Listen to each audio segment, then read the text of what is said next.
This movie was written by the CIA so that we can all ask ourselves, am I the man? Or is she the man? Or are they the man? Who is the man? Not me. Oh, right. Oh, for the love of God! Today we are talking about She's the Man. She's the man. All right, everyone. Release the lesbians. Lesbians, we're gonna circle the corner. Lesbians, move out of here. Oh, She's the Man. The girl dressing up as a guy movie. The Nose Tampons movie. I did have a lot of fun watching this, and y'all know that I love Amanda Bynes personally, and this is definitely one of her better movies compared to the other ones. And although this movie has aged poorly considering it's almost 20 years old, it holds up surprisingly well. I would lose my mind if a drag king came out on stage dressed as Amanda Bynes in She's the Man with like some nose tampons. What are we doing?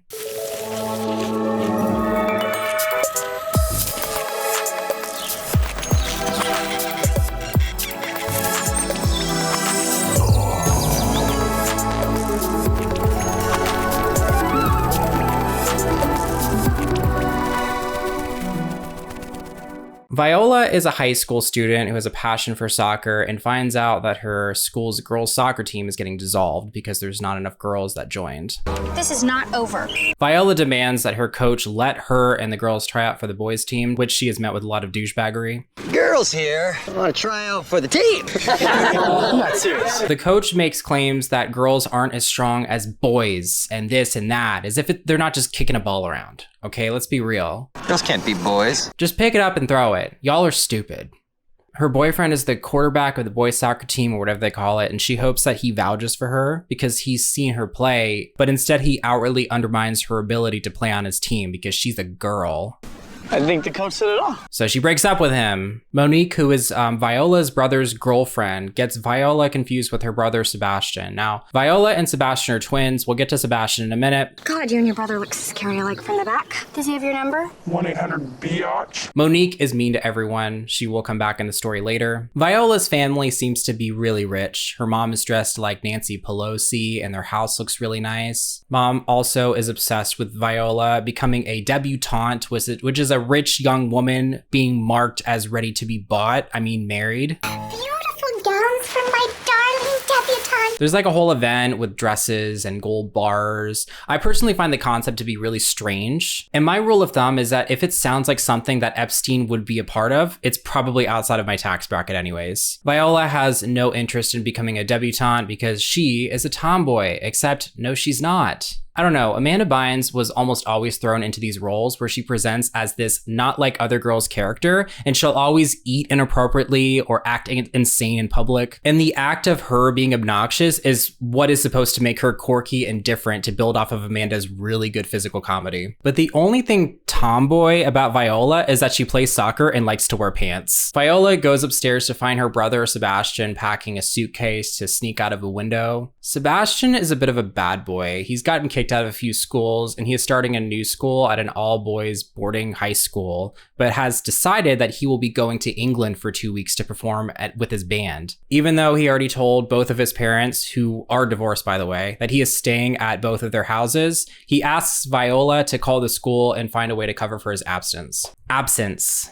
Not abstinence. Tell them I'm sick. Something good that sounds like it would last for 2 weeks. As soon as Sebastian leaves, Viola covers for Sebastian once their mom comes upstairs and further pushes her to be a debutante, but she tells her to f*** off. No, sorry, Mom. I just think you just might as well be your brother. And she took that personally. So Viola visits her local early 2000s gay adult hairdresser to turn her into her brother so she can go to Illyria, try out for the boys soccer team, and beat her ex-boyfriend's team in 2 weeks. Because Illyria will be up against Viola's real school in 2 weeks, which is Cornwall High School. Conveniently, Viola's classes aren't going to start for 2 weeks anyways, so no one's going to know that she's missing as long as everyone assumes that she's staying at her dad's. I'm gonna beat the Cornwall boys team. That's right. In case you're still confused, Sebastian is going to London, and Mom thinks he's staying at dad's. Viola is pretending to be her brother Sebastian, and Mom also thinks that she's staying at dad's. Dad has no idea what's happening. The transformation montage is a little confusing because Paul, who is the hairdresser, puts on a bunch of facial hair, which seems like a waste of time if the goal is to look like Sebastian.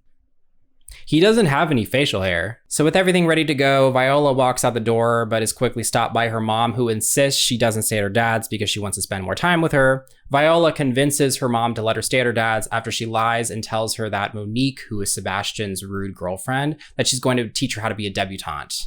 So mom loves that, right? This is so exciting. Her and her brother are also expected to show up at the carnival next week for a fundraiser. And did I mention the fundraiser next week? Damn it. No way Viola can pull this one off. Before we transition into the part of the movie where Viola is pretending to be Sebastian, I want to point out that me referring to Viola as Sebastian, Viola, fake Sebastian, Sebastian as Viola is going to be inconsistent, and I'm going to do my best. Viola shows up to school dressed like Sebastian, and I already know what y'all are thinking. Casey is about to provide the laziest observations about this ever. Oh, she doesn't look like a guy. People would obviously know. So I'm not really interested in discussions surrounding whether or not people would clock Sebastian, because no, they wouldn't. They would think that he's a little gay boy or has some kind of condition. They'd go, aw, poor little guy. Paul and Viola argue because Viola almost backs out. He claims he worked really hard on her hair and makeup. But honestly, show me. Show me where.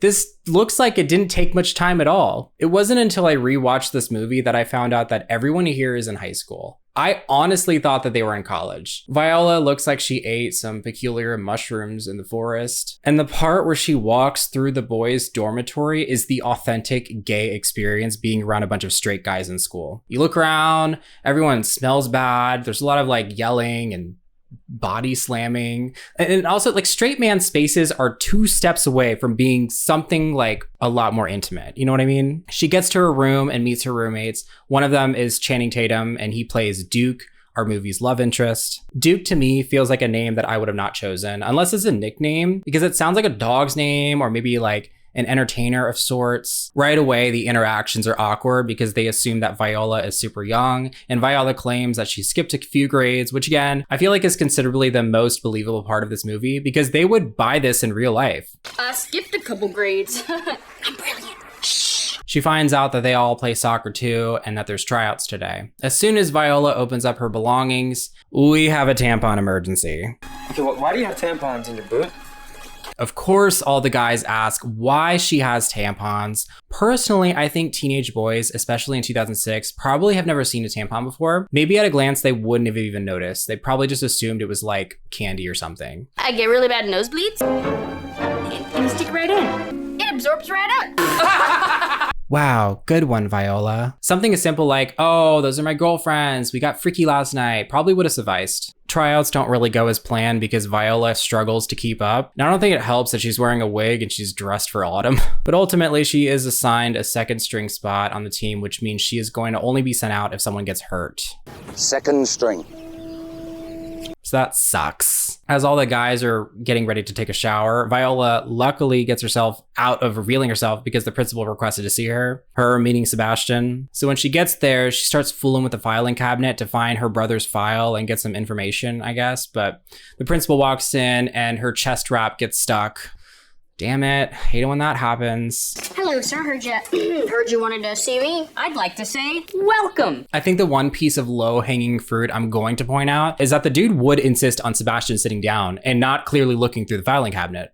He would pick up on that, especially given his history. This dude would absolutely assume that he was looking through his files. Does he also not see the piece of cloth stuck in the drawer? Ian from Alvin and the Chipmunks is very friendly and welcoming. Welcome to Illyria. Welcome, welcome, welcome, welcome, welcome, welcome, welcome. A little overbearing at times. He only wanted to meet Sebastian/Viola to make sure Sebastian felt welcomed. I just wanted to have you in to say welcome. Upon leaving the principal's office, Viola runs into Olivia and the principal acts really weird about it. Oh, getting to know the opposite sex, are we? Sexual tension. Viola compliments Olivia's shoes, and immediately Olivia is really into fake Sebastian, and prepare for that to be a fucking problem in this movie. No way, they have shoes there? Oh yeah, right by the accessories. Here are books. Later that day, fake Sebastian sits with the guys at lunch and starts talking about the cornwall game. Mind if I join? And she mentions that Viola goes there and used to date Justin. And she is Viola, but again, she's pretending to be Sebastian. So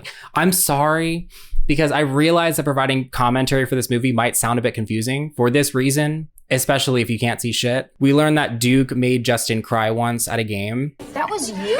Is your sister hot? And when Olivia walks in, we find out that Duke has a huge crush on Olivia. So we got like a love triangle thing that's going to be going on here soon. We also meet Malcolm, who has kind of a thing for Olivia, but he also reminds me of a serial killer. Did you know bologna is 38% hoof? The guys bring up that she just went through a bad breakup, and Viola starts going on a tangent about feelings, which was too gay for the guys, I guess. At night, Viola has a nightmare where she's playing soccer wearing one of those ball gowns that her mom wants her to wear. This is actually me when I was 5 years old playing soccer for a week. Her nightmare is interrupted by the soccer team hazing her and a bunch of other newbies, which include throwing food at them and also making them take off their clothes. Again, the straight guys' spaces are kind of questionable. Gay people skip the prologue. Like, are we fucking? But luckily, Viola manages to sneak her way out and trigger the fire alarm. Obviously, she's dealing with a lot of bullshit, so she calls Paul for some advice. Hello, my life sucks. Why haven't I been answering my phone like that? And at this point, Viola is wondering if she can even pull this off. It means she's second string on the team. She has to deal with a bunch of man bullshit. Also, why did that guy touch his hair? I'm gonna show everybody the man that you really are.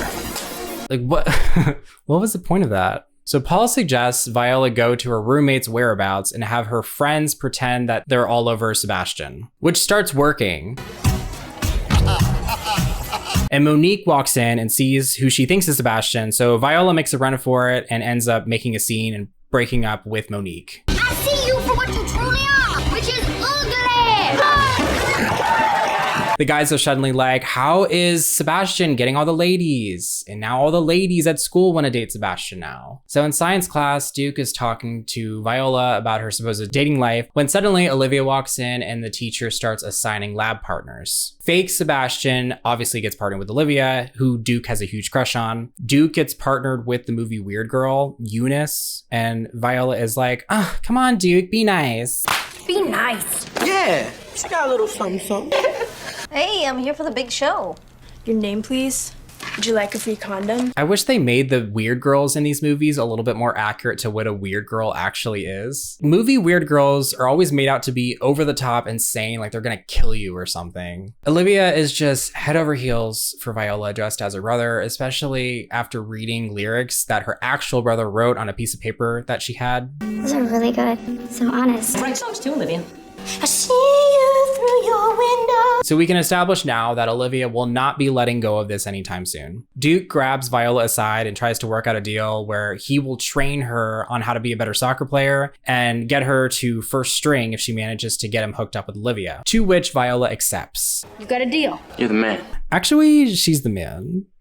Malcolm also has a big fat crush on Olivia and has her face on his pillow, which is very frightening. He makes it his life goal to find something so horrible about Sebastian that would make Olivia crazy to be in love with fake Sebastian. The real Sebastian also has no idea that any of this is going on. And Viola just lies and tells him that she called the school to make something up. It's all taken care of. Just make sure you're back by the 12th. At science class, Viola tries enticing Olivia to go out on a date with Duke, and she has zero interest in the guy. Duke? Yeah. No. Yeah. No. No. Olivia brings up that Viola is the first guy that hasn't immediately tried hooking up with her, and after Viola tells her that she's not her type, Olivia gets kind of taken aback by that. You're not my type. Why not?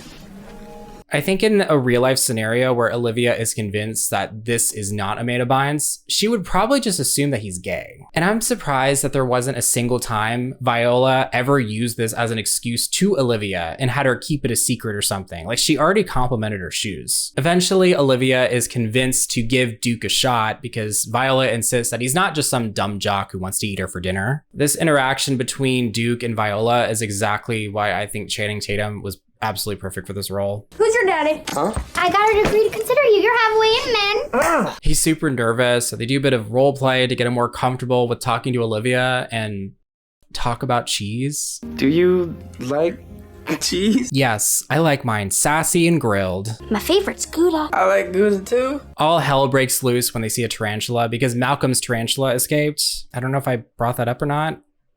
I don't think I did. They hold each other out of fear, which is really gay, by the way. And Duke freaks out because what if the spider thinks he's gay? You don't ever do that girl voice again. If straight guys spent less time trying not to act gay and more time being nicer to women, maybe we wouldn't have wars. And I do think straight guys getting laid more often would absolutely be a byproduct of that. Viola's mom leaves a voicemail recording who she thinks is Sebastian, that she has to be at the carnival tomorrow and that Viola will also be there. You and your sister promised you'd both be there. You know what that means, right? We're doing the back and forth changing clothes thing that movies do sometimes. A lot plays out here because we have several different characters doing things. Monique is constantly chasing around fake Sebastian because she refuses to accept being broken up with. Mom expects Viola to be there because they're doing some sort of like fundraiser for something, and Viola is going to be at the kissing booth. And I just gotta say, actually, I'm gonna rant about kissing booths in a minute. Justin runs into Viola and tries getting back together.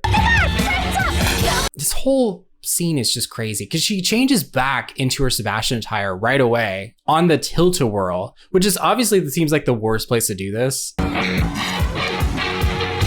And she ends up changing back into Viola mode right away as soon as she sees Monique and doesn't change again after this. And now that I think about it, like there really didn't seem to be a reason for her to change back into the Sebastian persona at all in the carnival because Mom never talked to Viola as Sebastian. And dipping out on the carnival seems like something he would have done anyways. But honestly though, like it's an Amanda Bynes movie and they wanted costume changing gags. I get it. I love how easy Monique gives up trying to chase her ex-boyfriend to the moon bounce after being halted by the 3 least threatening people I've ever seen. Duke is in line to kiss Olivia at the kissing booth. And personally, I think the kid in line with a bucket hat playing his Nintendo DS is pretty accurate for 2006. It's insane to me. Okay, here's my rant about kissing booths. It's insane to me that these ever existed. And aside from, you know, a 17-year-old girls being in a kissing booth, kissing a bunch of strangers in this movie, I just can't imagine some of the diseases that you could catch doing this. Anyways, Duke is next in line to kiss Olivia, but just as he's about to be next, Olivia switches place with Viola, and Duke is initially kind of like irked about this. Just my little look. No. I mean, I didn't mean it like that. He starts flirting with Viola a little bit though, so I guess he stopped caring. I'll have to flirt with her first, okay, genius? Why don't you just relax? So they start making out and Justin confronts them because he's jealous that his ex-girlfriend is kissing the guy who made him cry. Of course, this turns into a fist fight. They even broke the popcorn stand. Me if I was a goose minding my own business. I'm gonna eat that, even though I shouldn't. Fake Sebastian goes back to the dorm and Duke has a tampon in his nose now. Oh my god! I kind of borrowed one of your yeah. I didn't know this, but apparently tampons for noses do exist, and they're called nampons. I mean, I bet they work. I don't know. Do they work? Leave a comment if you've ever used a nampon. You're right, by the way. These things actually work. Duke brings fake Sebastian up to speed on what happened at the carnival and admits that he got into a fight with Justin and also kissed his sister, Viola, who he doesn't realize is right in front of him. And then they have this conversation where fake Sebastian is trying to convince Duke to date his sister over Olivia and is like, which one would you rather see naked? Which one would you rather see naked? Why? I know Viola is dressed as Sebastian and she has a crush on Duke, and that's why we're talking about this. But I'm just imagining my hypothetical roommate asking me if they would want me to see their sister naked. Duke pushes back and talks about how he wants to respect women instead of objectify them. So he really isn't like the other guys. You can't judge a Tatum by his chaining. Viola also works on her soccer skills with Duke so she can hopefully be given a first string position by the Cornwall game. And by their gym session that day, the overly mean coach gives her a spot. I was joking, you idiot. And now she's first string. She's the string. Duke starts floating around the idea of asking Viola out to dinner. Girl Viola, not Sebastian. Of course, Viola's over the moon about this because she has a crush on Duke. Olivia having the biggest crush on who she thinks is Sebastian is so funny to me. Mom, it's about you? No. Isn't he cute? As we know, Duke is really into Olivia, and Olivia knows this, so she decides to ask Duke out on a date in hopes that it would make fake Sebastian jealous. Viola frantically calls Duke to try and ask him out on a date first, as Viola. Hello. But unfortunately, he is just way too horned up to say no to a date with Olivia. Viola tries stopping Olivia from going out on a date with Duke, but of course, to Olivia, this makes it seem like fake Sebastian is jealous and that her plan is working. So she ends up inviting fake Sebastian to a double date with her and Duke and invites Eunice to join. Do you like cheese? So at the double date, Olivia is clearly just trying to make fake Sebastian jealous, but then Eunice gets a little too intimate and Viola dips out. Olivia also just leaves, so it's just Duke and Eunice now. Do you like cheese? It's really bad for my pores, but I really do like cheese. Real Sebastian leaves Monique a message about wanting to talk to her and that he's leaving a day early, so that should be interesting, right? The next day, there's kind of like a debutante gathering happening. I'm not sure what that's called, but Monique and Olivia happen to be there. Viola shows up and just ruins it. I mean, I get not wanting to be ladylike, but being polite and not eating like an animal isn't something specific to being feminine. Viola runs into Olivia in the bathroom and chats it up with her. They already met in passing while Viola was in her girl persona at the kissing booth. Viola lies and says that Duke is disgusting and salivates a lot. He has this salivary gland condition. You know, because she doesn't want her to be interested in Duke. But then Olivia admits that she's just using Duke to make Sebastian jealous, who is of course standing right in front of her, but I don't think I need to keep saying that. Y'all understand. Viola kind of freaks out and convinces Olivia to just tell fake Sebastian how she feels to dismantle all of this. But instead, Olivia is determined to just surprise kiss Sebastian the next time she sees him. And then I'm gonna kiss him so passionately. Which is great. Before Viola can interject after that comment, Monique comes out of the stall and gets into a fight after overhearing her feelings about Sebastian. It's a whole thing. Later that night, Duke notices Olivia out jogging and runs into Sebastian coming out of the taxi and kisses him. But surprise, surprise. Surprise, surprise! It's the real Sebastian from The Little Mermaid. Every time I say that name, that's what I think of.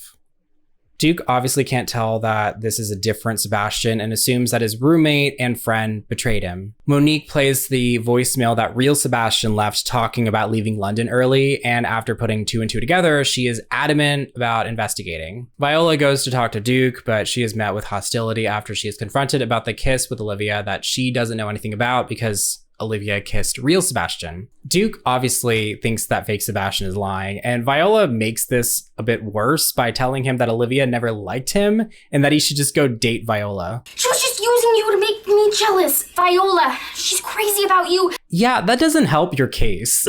From an outside perspective, it just seems like Sebastian and his sister have a strange relationship. To Duke's knowledge, he met Viola once at a kissing booth and beat up her ex-boyfriend. You and your sister have a good life.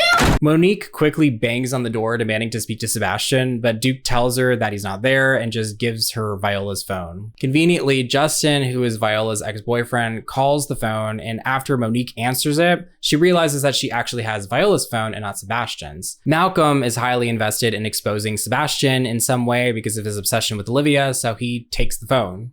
Allow me to introduce myself. With no place to sleep, Viola stays in Eunice's dorm for the night, and real Sebastian arrives in the dorm and assumes that everything was just set up for him already. The next morning gets wild and crazy, okay? We have a lot to unpack.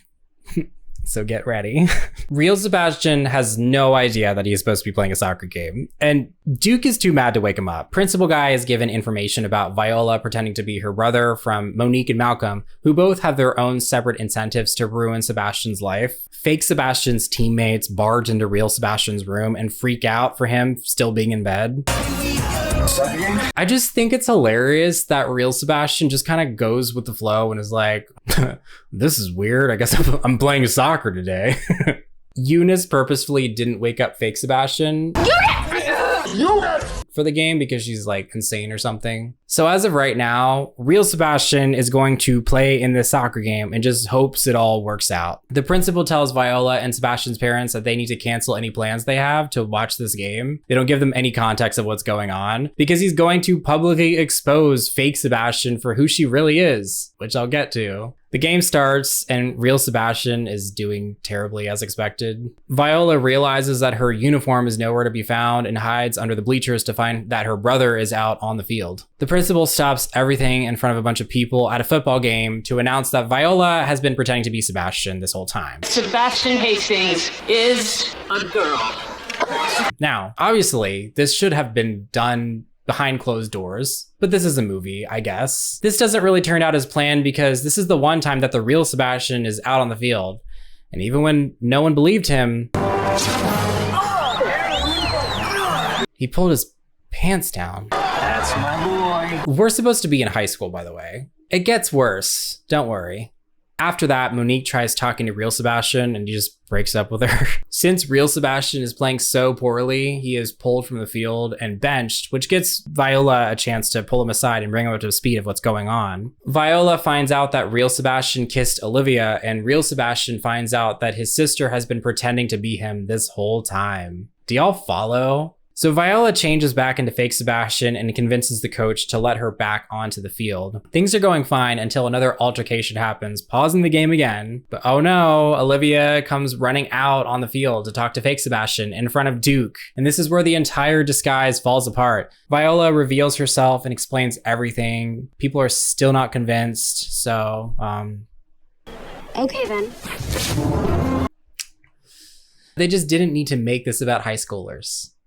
You know? So once they're convinced that Viola is a girl, the question then becomes whether or not she should be allowed to finish the game. Duke advocates for her, unlike Justin from the beginning of the movie, and they continue on with the game. Viola gets the winning shot against her ex as the goalie, using the kicking move that Duke taught her, and Illyria wins the game. Hello, James. Oh, Eunice.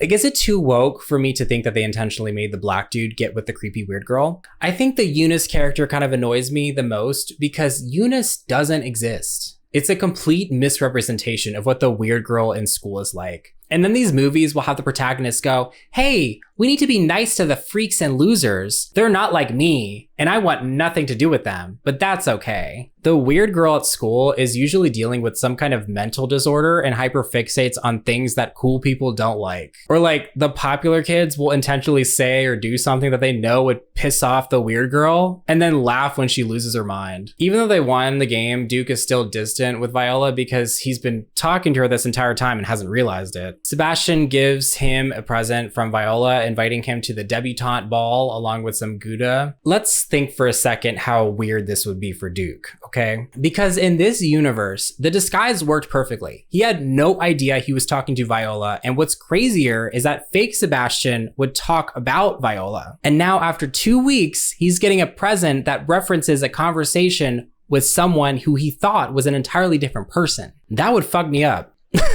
I would have to be institutionalized to process the fact that I would have been interacting to a completely different person. Unrelated to gender, it would just be weird. At the ball, Viola heads outside and notices a shadow in the distance and assumes it's Duke.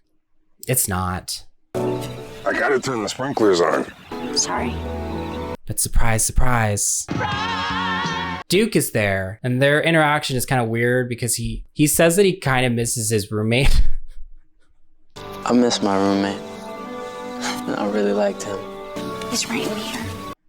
This dialogue is weird. But also, how else do you give these two characters closure? Because Duke would have to look back on all the time that he spent with a dude and relive those experiences knowing that it was Viola this entire time. So in theory, when he says, I kind of miss him, you know, sure. I mean, like, this is a really complicated situation that I don't think has ever happened outside of Mulan, if she was a real person, which I guess is debatable. This movie was both cringy to watch and entertaining. And it wasn't cringe because it was bad. Like, Amanda Bynes was just way too good at delivering her lines. I kind of assumed that this movie would age poorly. And with the characters being in high school, it definitely did. They should absolutely have not have had high school students if they wanted to like throw in the flashing gags. I thought Channing Tatum was so funny in this, and it doesn't surprise me that this is what launched his acting career. If you like this video, please like and subscribe, and we'll see you in the next one. Bye.